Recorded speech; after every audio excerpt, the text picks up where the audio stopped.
If the bank rate is raised its immediate effect is to cause on. Bank rate வந்துட்டு increase ஆகுது, ஓகேங்களா. Bank rate increase ஆச்சுன்னா அதோட immediate effect என்ன அப்படின்னு தான் கேட்குறாங்க. வங்கி வட்டி வீதம் உயர்த்தப்பட்டால் அதன் உடனடி விளைவு என்ன? ஸோ வங்கியினுடைய வட்டி விகிதம் உயர்த்தப்படுது அப்படின்னா அதோடைய உடனடி விளைவு வந்துட்டு என்ன அப்படின்னு கேட்குறாங்க. அப்படின்னா வங்கி வட்டி வீதம்னா என்ன நமக்கு முதல்ல தெரிஞ்சிருக்கணும். பேங்க் ரேட்னா என்ன அப்படிங்கிறது நமக்கு தெரிஞ்சிருக்கணும். பேங்க் ரேட்னா என்ன அப்படின்னா ஆர்பிஐ கிட்ட பேங்க்ஸு கடன் வாங்குறாங்க அப்படின்னா அதுக்கான இன்ட்ரெஸ்ட் ரேட் தான் என்னது, பேங்க் ரேட். ஸோ பேங்க்ஸ்க்கு ஆர்பிஐ கொடுக்கக்கூடிய வட்டிக்கான பணம் வட்டி விகிதம் ரொம்ப அதிகமாச்சு அப்படின்னா என்ன நடக்கும், increase in bank deposit. So பேங்க்கினுடைய டெபாசிட் வந்துட்டு இன்க்ரீஸ் ஆகும் அப்படின்னு வந்து சொல்கிறாங்க. ஸோ ரெண்டாவது டிக்ரீஸ் இன் பேங்க் டெபாசிட்னு சொல்கிறாங்க. மூணாவது increase in bank deposit and landing rates அப்படின்னு சொல்கிறாங்க. அடுத்ததாக டிக்ரீஸ் இன் லெண்டிங் ரேட்ஸ், ஓகேங்களா. அதாவது வங்கியினுடைய வைப்புத்தொகை அதிகரிக்கும். அதாவது பேங்க் ரேட் இன்க்ரீஸ் ஆகுதுன்னா பேங்க் வந்துட்டு மக்களுக்கு குடிக்கக்கூடிய வட்டியினுடைய விகிதம் என்னாகும், இன்க்ரீஸ் ஆகும். ஸோ பேங்க்ஸு பீப்புள்ஸ்க்கு வட்டி கொடுத்தாங்கன்னு வைங்களேன், அப்போ அதுவும் வந்து என்ன ஆகும்னா அந்த இன்ட்ரெஸ்ட் ரேட்டும் இன்க்ரீஸ் ஆகும். அதே போல் பீப்புள் கொண்டு போயிட்டு பேங்க்கில் டெபாசிட் பண்ணுறாங்கன்னா அது என்ன நடக்கும், இன்க்ரீஸ் ஆகுமா, இன்க்ரீஸ் ஆகாதா, இன்க்ரீஸ் ஆகும். மக்கள் போய் பேங்க்கில் டெபாசிட் பண்ணுறது இன்க்ரீஸ் ஆகும், சரிங்களா. ஸோ அப்போ ஃபர்ஸ்ட் ஆஃப் ஆல் பேங்க் மக்களுக்கு கொடுக்கக்கூடிய இன்ட்ரெஸ்ட் ரேட், அதாவது லெண்டிங் ரேட் அப்படின்னு வந்து சொல்லுவாங்க, அல்லது கடன் வட்டி விகிதம்னு சொல்லுவாங்க. இது வந்து என்ன ஆகுதுன்னா அதிகரிக்குது. அதே நேரத்தில் டெபாசிட்டும் வந்து என்ன ஆகுதுன்னா அதிகரிக்குது, சரிங்களா. அப்படி நம்ம பார்க்கும்போது வங்கிகளின் வைப்புத்தொகை அதிகரிப்பு அப்படிங்கிறது கரெக்டு தான். வங்கிகளின் வைப்புத்தொகை குறைப்பு அப்படிங்கிறது தப்பு. ஸோ வங்கிகளின் வைப்புத்தொகை மற்றும் கடன் வட்டி விகிதம் அதிகரிப்பு அப்படிங்கிறது கரெக்டு. கடன்களுக்கான வட்டி குறைப்பு, கடன்களுக்கான வட்டி என்ன ஆகாது, குறையாது, அதிகம்தான் ஆகும். அப்போ இது தப்பு. அப்போ ஆன்சர் ஆப்ஷனில் வந்து 1 and 3 வந்து வரலாம். ஸோ 1 and 3 இங்கே இல்லை. ஸோ அப்போ வந்துட்டு இங்கே 1ல் கொடுத்துருக்கக்கூடியதே தான் இங்கேயும் என்ன இருக்குது, வந்திருக்கு. ஸோ அப்போது 3ங்கிறத போட்டனாவே 1 வந்துடுற மாதிரி தான். ஸோ அப்படிங்கும்போது ஆன்சர் சி ஆப்ஷன், ஓகேவா. நபார்டு அப்படிங்கிற வங்கி யாருடைய எந்த ஆண்டு துவங்கப்பட்டது? ஸோ நபார்டு வந்துட்டு எந்த ஆண்டு தோற்றுவிக்கப்பட்டது, எந்த ஆண்டு அப்படின்னு பார்த்தீங்கன்னா 1982, 1982 சிவராமன் கமிட்டி அப்படின்னு நினைக்கிறேன். ஸோ அதை வேணால் நீங்கள் கன்ஃபார்ம் பண்ணிக்கிங்க, எந்த கமிட்டியினுடைய ஆலோசனையின் பேரில் நபார்டுங்கிறது தொடங்கினாங்க அப்படிங்கிறத. ஸோ 1982 தான் தொடங்கிட்டாங்க. ஸோ ரூரல் கிரெடிட்க்கு, கிராமப்புற கடன்களுக்கு உச்ச வங்கி வந்துட்டு எது அப்படின்னு கேட்டிங்கனாலும் நபார்டு தான். ஸோ அடுத்ததாக dash is responsible for providing micro finance to self help groups. சுய உதவி குழுக்களுக்கு குறுநிதி மைக்ரோ ஃபினான்ஸ் அளிக்கிறதும் யார் தான், நபார்டு தான். இதெல்லாமே ஃபேக்சுவல் கொஷின்ஸ் தான், இதில் எக்ஸ்பிளைன் பண்ணுற மாதிரி எதுவும் இல்லை. Which banks to not come under NABARD, NABARD கீழே எது வராது. கோஆப்ரேட்டிவ் பேங்க்ஸ் எல்லாமே விவசாய கடன் தானே தராங்க, அப்படிங்கும்போது அது நபார்டு கீழே வரும். ஆர்ஆர்பியும் வந்து மோஸ்ட்லி வந்து பார்த்திங்கன்னா கிராமப்புற கடன் தராங்க. அப்போ கிராமப்புறம் கடன்னாவே அது யார் தான் வருவாங்கன்னா ஆர்ஆர்பி தான் வந்துட்டு வருவாங்க, ஆர்ஆர்பியும் வந்துட்டு வருவாங்க. District central cooperative bank, so cooperative பேங்க்ஸ்னாவே அவங்க நபார்டு கீழே தான் வருவாங்க. எக்ஸ்போர்ட் ப்ரமோஷன் பேங்க்குக்கும் ரூரல் டெவலப்மெண்ட்டுக்கும் எந்த ஒரு சம்மந்தமுமே இல்லை, அப்படிங்கும்போது நபார்டு வரமாட்டாங்க, சரிங்களா. புரிஞ்சுக்கிட்டீங்க தானே. நபார்டுடைய வேலை என்னென்னா rural development and agricultural development தான். அப்போ அதுக்கு சம்மந்தமாக இருக்கக்கூடிய கடன்கள் தான் வந்து தருவாங்க. எக்ஸ்போர்ட்டை இம்ப்ரூவ்மெண்ட் பண்ணுறதுக்கெல்லாம் வந்து பார்த்திங்கன்னா எக்ஸிம் பேங்க்னு ஒன்று இருக்குது, எக்ஸ்போர்ட் இம்போர்ட் பேங்க்னு இருக்குது. ஸோ அப்போ அவங்க தான் அதெல்லாமே பண்ணுவாங்க. அவங்க வந்து நபார்டு கீழெலாம் வரமாட்டாங்க. ஸோ ரூரல் டெவலப்மெண்ட்க்கு அதுக்கும் சம்மந்தம் இல்லை. So which of the following is refinance institution, மறுநிதியாக்க நிறுவனங்கள் யாவை? ஸோ என்னென்ன அப்படின்னு கேட்டிங்கன்னா, லைஃப் இன்சூரன்ஸ் கார்ப்பரேஷன் மறுநிதியாக்க நிறுவனம் கிடையாது. யூனிட் ட்ரஸ்ட் ஆஃப் இந்திய யூனிட் ட்ரஸ்ட் அப்படிங்கிறதும் கிடையாது. நபார்டு தான் வந்து பார்த்திங்கன்னா மறுநிதியாக்க நிறுவனம். மறுநிதியாக்கம் அப்படின்னா வந்து என்னென்னு தெரிஞ்சுக்கணும். ரீஃபினான்ஸ்னால் இப்போ ஒரு பேங்க் இருக்குது, அந்த பேங்க் வந்துட்டு மக்களுக்கு கடன் கொடுக்குது. ஸோ பீப்புளுக்கு கடன் கொடுக்குது. ஸோ பீப்புளுக்கு கடன் கொடுத்துட்டு பீப்புள்கிட்டருந்து வசூல் செய்ய முடியல அப்படிங்கும்போது மறுபடியும் யார்கிட்டருந்து வாங்குவாங்கன்னா இந்த நபார்டுங்கிறது என்ன பண்ணுவோம், திரும்ப ஹெல்ப் பண்ணும். இதுக்கு பேர் தான் ரீஃபினான்ஸ் அப்படின்னு வந்து சொல்லுவாங்க. ஸோ பேங்க்ஸ் கொடுத்த கடனை வசூல் பண்ண முடியல, அது வந்துட்டு திரும்ப வந்துட்டு யார்கிட்ட கடன் வாங்கிக்கலாம்னா நபார்டுக்கிட்ட கடன் வாங்கிக்கலாம். அதுக்கு பேர் தான் ரீஃபினான்ஸ். அந்த ரீஃபினான்ஸ் பண்ணக்கூடியது யாருன்னா நபார்டு தான். அடுத்ததான் நபார்ட்னாவே உங்களுக்கு இப்போ என்னென்னு தெரிஞ்சிருக்கும். ஏவை இது கூட இது பண்ணிக்கலாம், 4ஓட பண்ணிக்கலாமா? அப்போது 2 ஆப்ஷன் தான் மீதி இருக்குது. பியும் சியும் போயிருச்சு. சரிங்களா? அப்போது பிக்கு 2 வருமா 3 வருமானு தான் பார்க்கணும் நம்ம. ஹெச்டிஎஃப்சி இண்டஸ்ட்ரியல் ஃபினான்ஸா, ஹெச்டிஎஃப்சி மைக்ரோ ஃபினான்ஸ் அப்படின்னு பார்க்கணும். சரி, 2 or 3 ஹெச்டிஎஃப்சி மைக்ரோ ஃபினான்ஸா, ஹெச்டிஎஃப்சி ஹவுசிங் ஃபினான்ஸா அப்படிங்கிறது நமக்கு தெரியணும். ஸோ ஒருவேளை அது தெரில அப்படிங்கிற பட்சத்தில் நெக்ஸ்ட் ஐடிபிஐக்கு வந்துடலாம். ஐடிபிஐ அப்படிங்கிறது என்னென்னா இண்டஸ்ட்ரியல் ஃபினான்ஸ்க்காக ஆரம்பிக்கப்பட்ட ஒரு வங்கி தான். அப்போ சிக்கு வந்துட்டு என்ன வரும், 1 தான் வரும். ஸோ அப்போ ஆன்சர் வந்துட்டு டி தான். ஸோ எஸ்ஹெச்ஜி செல்ஃப் ஹெல்ப் குரூப்ஸ்க்கு என்ன கடன் தருவாங்கன்னு பார்த்தோம், சுய உதவிக்குழு. சரிங்களா? இந்த இடத்துல நீங்கள் வந்துட்டு சுய உதவிக்குழுன்னு மட்டும் படித்து வச்சுருந்தீங்கன்னா இந்த கொஷினுக்கு ஆன்சர் பண்ண முடியாது. சரிங்களா? எஸ்ஹெச்ஜி செல்ஃப் ஹெல்ப் குரூப்னு படிச்சிருந்தா தான் ஆன்சர் பண்ண முடியும். எஸ்ஹெச்ஜிக்கு என்ன கடன் தரப்படும்னு பார்த்தோம்,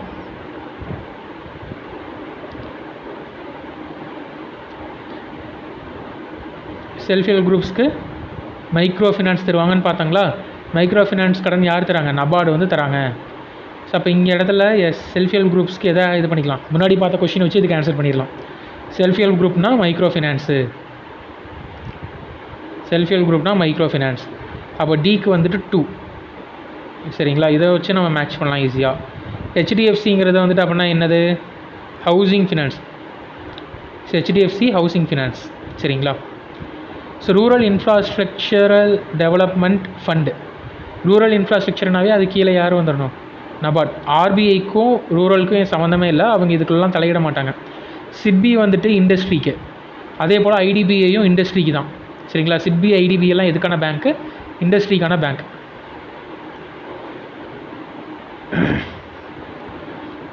சரி, ஓகே. ஸோ இப்போ வந்துட்டு நமக்கு இந்த கொஷினை பொறுத்தளவுக்கு எது மட்டும்தான் தெரியும்னா, ஐயோ ஆன்சர் பார்த்துட்டிங்களா? ஸோ நபார்டுக்கு எந்த ஆண்டுன்னு நமக்கு தெரியும். நபார்டுக்கு என்ன ஆண்டு, 1982. சரிங்களா? அப்போ பிக்கு வந்துட்டு 3 தான் வரும் அப்படிங்கிறது மட்டும் நமக்கு தெரியும். அப்போ இந்த ஆப்ஷனையும் அடிச்சிடலாம், இந்த ஆப்ஷனையும் அடிச்சிடலாம்.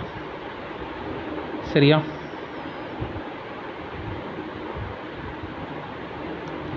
ஸோ மீதி என்ன ஆப்ஷன் இருக்குது, ஏக்கு வந்துட்டு 2 வரும்னு போட்டிருக்காங்க.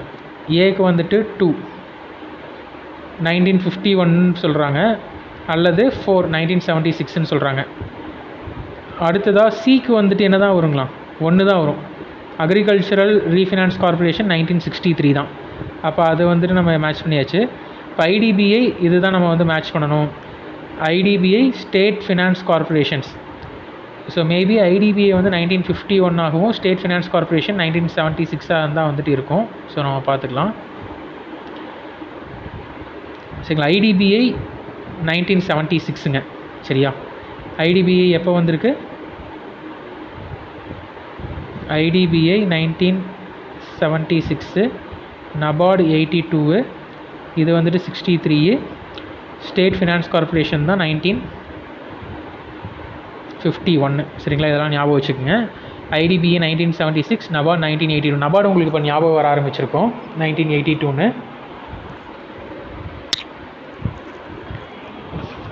1982ன்னு.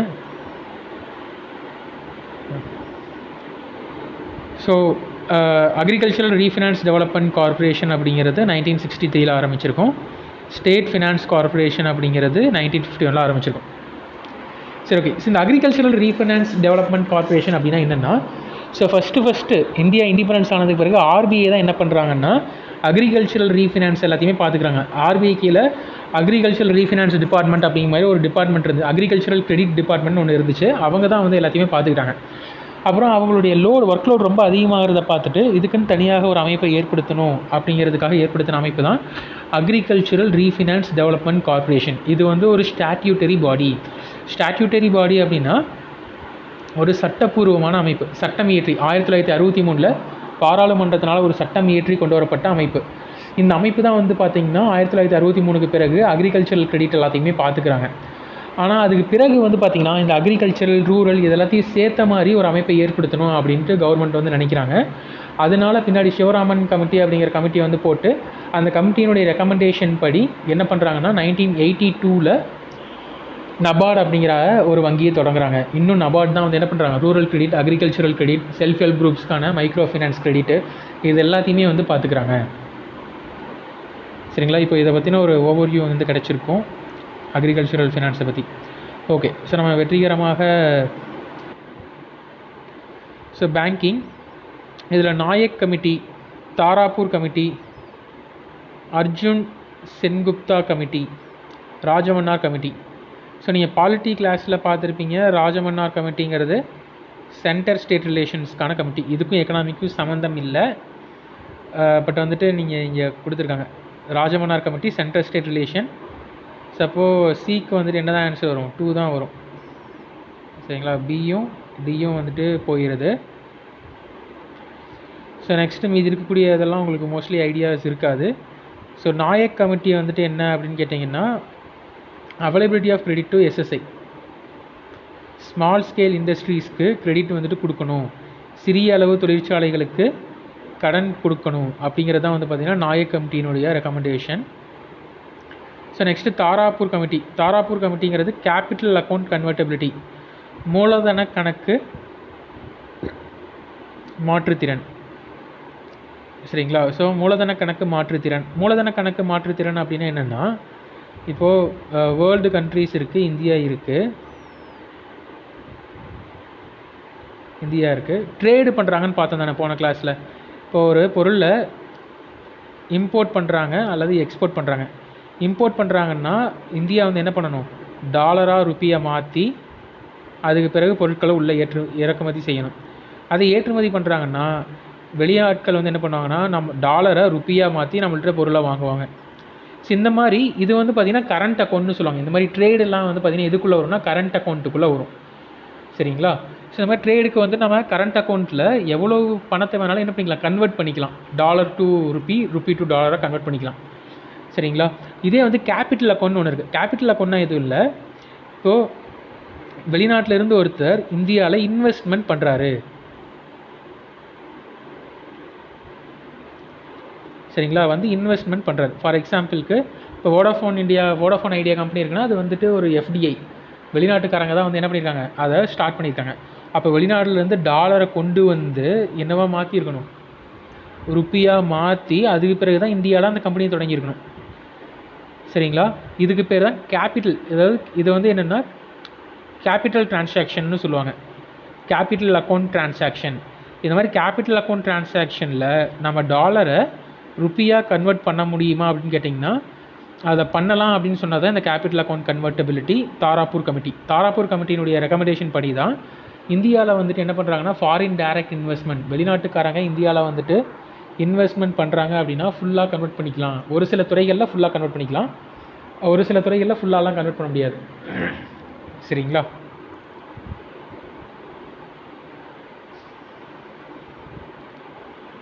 So next Arjun Sengupta committee.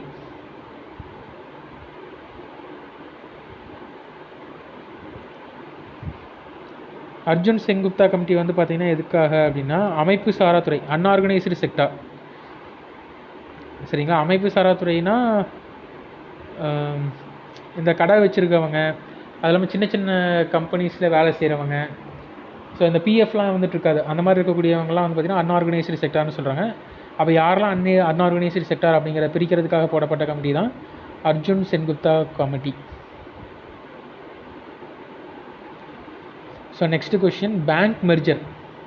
இப்போ வந்து பார்த்திங்கன்னா நிறையா பேங்க்ஸ் வந்து என்ன பண்ணிட்டுருக்காங்கன்னா மெர்ஜ் பண்ணிட்டுருக்காங்க, வங்கியை இணைச்சிக்கிட்டு இருக்காங்க. ஸோ அப்போ இணைக்கிறது தொடர்பான கூற்றுகள் தான் என்னென்னு கேட்குறாங்க. Correct statement with respect to bank mergers. Large banks will be able to borrow more from the market and thereby help the economy revive. சரிங்களா? ஏன் வந்துட்டு பேங்க்கை மெர்ஜ் பண்ணுறாங்கன்னா, சின்ன பேங்க்காக இருக்கும்போது மார்க்கெட்டில் இருந்து அது என்ன பண்ண முடியாதுன்னா பணத்தை அதிகமாக வாங்க முடியாதுன்னா, அப்படி வாங்கி கடன் கொடுக்க முடியறதில்ல. அதனால தான் பெரிய பேங்க்காக மெர்ஜ் பண்ணிட்டோம் அப்படின்னா ஈஸியாக கடன் வாங்கி மார்க்கெட்டில் கடன் வாங்கி எக்கனாமியை ரிவைவ் பண்ணலாம் அப்படின்னு வந்து சொல்கிறாங்க. ஸோ அப்படியெல்லாம் வந்துட்டு இல்லை தானே.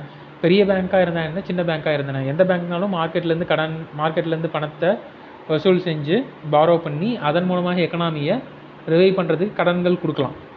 சரிங்களா? அப்போது இது வந்துட்டு தப்பான ஸ்டேட்மெண்ட் தான். இது வந்துட்டு வராது. Bank merger will lead to increased operational efficiency of the banking sector. So maybe ரொம்ப பெரிய பேங்க்காக வந்து மாறும்போது எஃபிஷியன்சி வேணால், ஆப்ரேஷனல் எஃபிஷியன்சி வந்துட்டு கொஞ்சம் இம்ப்ரூவ் ஆகும் அப்படின்னு வந்து சொல்லலாங்களா? ஸோ ஆப்ரேஷனல் எஃபிஷியன்சி இம்ப்ரூவ் ஆகும். ஸோ வங்கித்துறையின் செயல்திறனை உயர்த்தும் அப்படிங்கிறது வேணால் ஒரு அளவுக்கு ஆப்டான ஆப்ஷன். ஸோ ஒன்றாக சேர்ந்து பண்ணும்போது. ஆனால் வந்துட்டு லார்ஜ் பேங்க்காக இருந்தால் தான் எக்கனாமி ரிவைவ் பண்ண முடியும் அப்படிங்கிறது ரொம்ப எனார்மஸாக இருக்குது. So which of the following subject comes under central government. இது வந்துட்டு பாலிட்டி கொஷின். சென்ட்ரல் இல்லை பாலிட்டி இல்லை.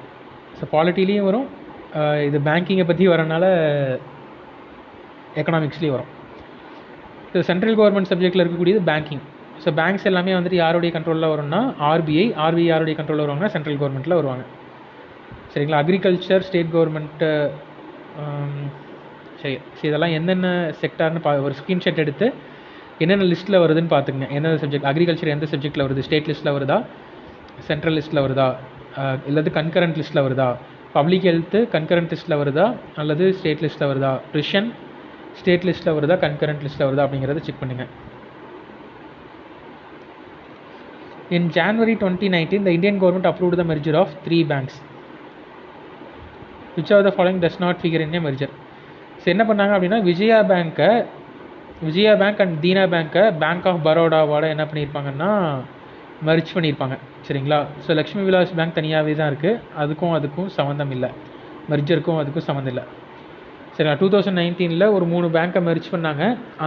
அந்த 3 பேங்க்கில் இல்லாதது எதுன்னு கேட்குறாங்க. லக்ஷ்மி விலாஸ் பேங்க் தான்.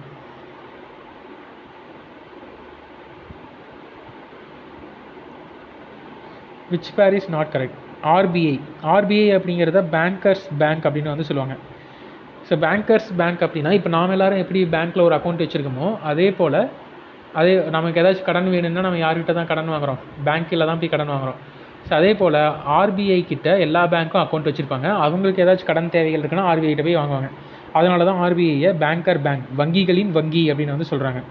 அடுத்து ஐடிபிஐ. இப்போ தான் நம்ம கொஞ்ச நேரத்துக்கு முன்னாடி பார்த்தோம். ஐடிபிஐங்கிறது இண்டஸ்ட்ரியல் ஃபினான்ஸ்க்கான ஒரு பேங்க். அப்போ அதுவும் கரெக்டாக தான் இருக்குது.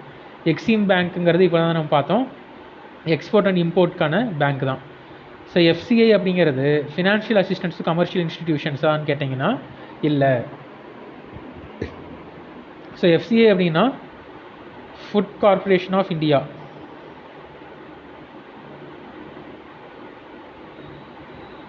சரிங்களா? ஸோ இங்கே கமர்ஷியல் இன்ஸ்டிடியூஷன்ஸ்க்குலாம் ஃபினான்ஷியல் அசிஸ்டன்ஸ் தர மாட்டாங்க. இவங்க வந்துட்டு மேபி ஃபார்மர்ஸ்க்கு வேணால் என்ன பண்ணுவாங்க, ஃபினான்ஷியல் அசிஸ்டன்ஸ் தருவாங்க. Name the first modern bank in Tamil Nadu started by British in 1843. Bank of Madras தான். 1843 பேங்க் ஆஃப் மெட்ராஸ் வந்து ஸ்டார்ட் பண்ணியிருக்காங்க. இதுதான் first modern bank in Tamil Nadu. சரிங்களா? 1843 ஸ்டார்ட் பண்ணுவாங்க. இது புக்கிலலாம் இல்லை, ஸோ நோட் பண்ணி வச்சுக்கோங்க. Which scheme was launched by the government of India to connect more and more peoples from the banking services?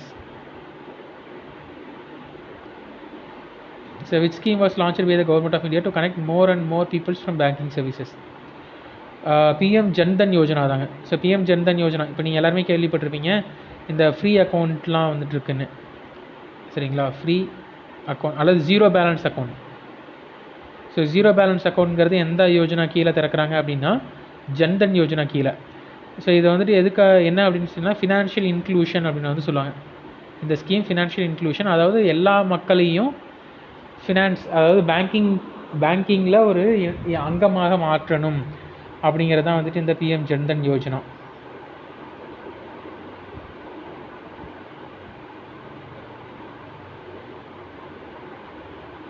Chronological ஆர்டரில் அரேஞ்ச் பண்ண சொல்கிறாங்க. ஸோ ஆர்ஆர்பி வந்துட்டு 1973ன்னு நினைக்கிறேன். யாருக்காச்சும் இயர் தெரியுமா? 5 ஸோ 1975. அடுத்ததாக கிசான் கிரெடிட் கார்டு வந்து பார்த்தீங்கன்னா 1988. கிசான் கிரெடிட் கார்டு எப்போ வந்துச்சுன்னு தெரியுங்களா யாருக்காச்சும்?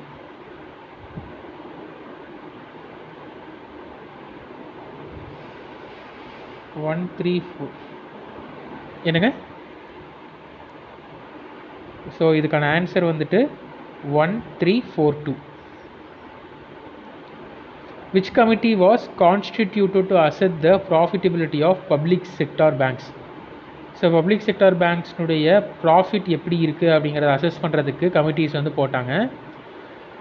ஸோ அதுக்கான கமிட்டி வந்து பார்த்திங்கன்னா நரசிம்மன் கமிட்டி. சரிங்களா? So Narasimhan committee. கேல்கர் கமிட்டினா என்ன, ஜா கமிட்டினா என்ன, ராஜா சில்லையா கமிட்டினா என்ன அப்படிங்கிறத வந்துட்டு எல்லாருமே பார்த்துக்குங்க. ஸோ இப்போயே நம்ம பார்த்து